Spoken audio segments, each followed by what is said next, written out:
కొండ మీదగా ఉంటాను. నువ్వు నీలవర్ణుడు, నేను నీలవర్ణుడినే. నువ్వు శనిదేవుడు, నేను శనిదేవుడే.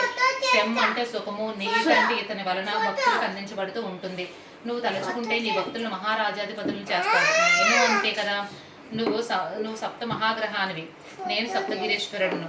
సామాన్య మానవులకు ఈ విశేష విషయాలు తెలియక నువ్వంటే భయపడుతున్నారు.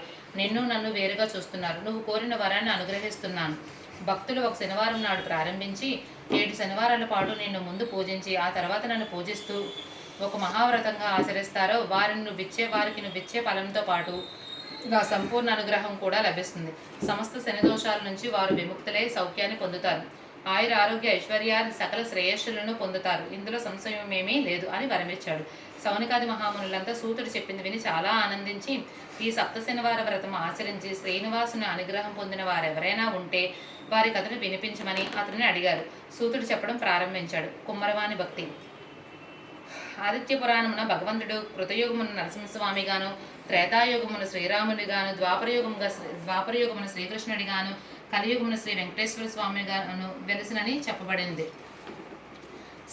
స్కాంద పురాణమున కార్తికేయుడు కృతయుగమున స్కందునిగాను, త్రేతాయుగమున కుమారస్వామిగాను, ద్వాపరయుగమున సుబ్రహ్మణ్యుడిగాను, కలియుగమున శ్రీ వెంకటేశ్వర స్వామిగాను జన్మించినని పేదవాడు. కుండలను తయారు చేసి వాని నమ్ముకుని జీవించుతూ ఉండేవాడు. వానికి శ్రీ వెంకటేశ్వర స్వామిపై భక్తి ఎక్కువ. చిరకాలము దేవుని పూజించవలనని ఉన్నను కుటుంబ పరిస్థితిని బట్టి వానికి అట్టే అవకాశం ఉండేది కాదు. అందువలన తాను సారిపై కుండలు తయారు చేయ ప్రదేశమున శ్రీ వెంకటేశ్వర స్వామి ప్రతిమను ఉంచుకొనెను. సారిపై కుండలను తయారు చేయనప్పుడు తమ చేతి కంటిన మట్టిని పుష్పముగా చేసి భక్తితో స్వామివారి ప్రతిమ వద్ద ఉంచుండేవాడు. అతడు పనిచేసినంత కాలము కూడా వాని చేతి కంటిన మట్టిని పుష్పములుగా చేసి స్వామివారి ప్రతిమ వద్ద ఉంచుట వానికి నిత్య కృత్యమయ్యను. ఆ ప్రాంతమును పరిపాలించు రాజు తొండమానుడు కూడా శ్రీ వెంకటేశ్వర స్వామి యందు భక్తి కలవాడు. అతడు ప్రతి దినమున వెంకటాచలమునకు పోయి స్వామివారి బంగారు పువ్వులతో అర్చించేవాడు. అతడు పూజించి ఉంచిన బంగారు పూల స్థానంలో మట్టి పూలు స్వామివారి వద్ద ఉండేవి. తొండమానుడు ఈ విషయంను గమనించను.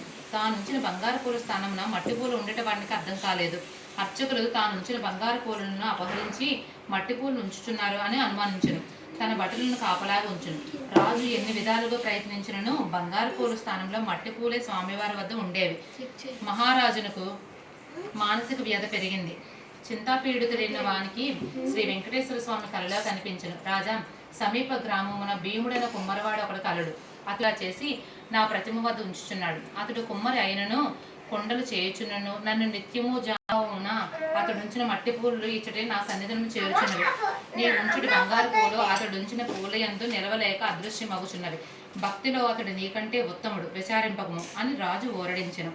తనని మించిన భక్తుడు ఒకడున్నాడని స్వామివారు చెప్పిన మాటలు మనసులో నిలిచినవి. సారిపై కొండల నుంచి తిప్పుచూ చేతి కంటిన మట్టిని పుష్పముగా చేసి సమీపమునున్న శ్రీ వెంకటేశ్వర స్వామివారి ప్రతిమ వద్ద పడినట్లు నేర్పుగా విసురుచు కొండలు చేయుచు భీమును చూచెను. రాజు వారిని చూసి ఆశ్చర్యపోయాను. రాజు భీముని సమీపించి పోయి, నీవు స్వామిని మట్టి పూలతో పూజించుట ఎలా? నీకు పూజకు పుష్పములే దొరకటలేదా? నీవు సారిని తిప్పుచూ వచ్చిన మట్టిని పుష్పముగా చేసి స్వామివారి వద్ద పడినట్టు విసురుట విచిత్రముగా ఉన్నది. నీ ఉద్దేశం వివరింపమని అడిగను. భీముడు రాజునికి నమస్కరించి, మీ వంటి వారు వచ్చికే నా ఇల్లు పావనమైంది. నేను చదువురాని మూర్ఖుడును, స్వామివారికి పూజించుడు ఎట్లో తెలియని వాడును, పూజా విధానము ఎరుగని వాడును. నేను దరిద్రుడు, కొండలు చేయనిదే నా కుటుంబమునకు గడవదు. కావున నేను ఉదయం నుండి సాయంకాలం వరకు కొండలను చేయక తప్పదు. పూజా విధానము తెలియని వాడును, కుటుంబ పోషణకై కొండలను చేయక తప్పదు. ఇట్టి నేను తీరిక లేక ఇట్లు చేయుచున్నాను. క్షమించండి. నేను శ్రీ వెంకటేశ్వర స్వామిని నమ్మిన వాడును. చేతి కంటిన మట్టినే పుష్పంగా చేసి ఇట్లు స్వామివారిని తలుచుకొనుచు స్వారి వద్ద నుండి లేవరాని స్థితిలో ఉండట ఇట్లు మట్టి పూలను స్వామివారి కడ పడినట్లు విసురుచున్నాను అని భయభక్తులతో వినయంగా మహారాజుకు తన పరిస్థితిని వివరించను. కుమ్మరివాని మాటలను విన్న రాజు మిక్కిలి ఆశ్చర్యపడెను. కుమ్మరివాని భక్తికి మెచ్చి వానికి ధనమునిచ్చి తన రాజ్యమునకు పోయిను. ఆ తర్వాత కొంతకాలమునకు భీముడు మరణించి స్వర్గమును చేరును. శ్రీ వెంకటేశ్వర స్వామి భీముని భక్తికి మెచ్చిన నీకు ఇక నుండి ప్రసాదములు మట్టి పాత్రలతోనే నివేదింపవలనని తొండమాను మహారాజునుగా కలలో కనిపించి చెప్పును. ఈనాటికి స్వామివారి సన్నిధిలో ఆచారమును పాటించుచు మట్టి కుండలతోనే ప్రసాదమును వెంకటేశ్వర స్వామికి నివేదన చేయుచు ఆరాధించుచున్నారు. తొండమానుడి శ్రద్ధాభక్తులతో శ్రీ వెంకటేశ్వర స్వామిని అర్చించు నిత్యోత్సవములు రథోత్సవములు సమారాధనలు మున్నగు వాణిని జరిపించు చివరకు మరణించి విష్ణులోకము చేరును.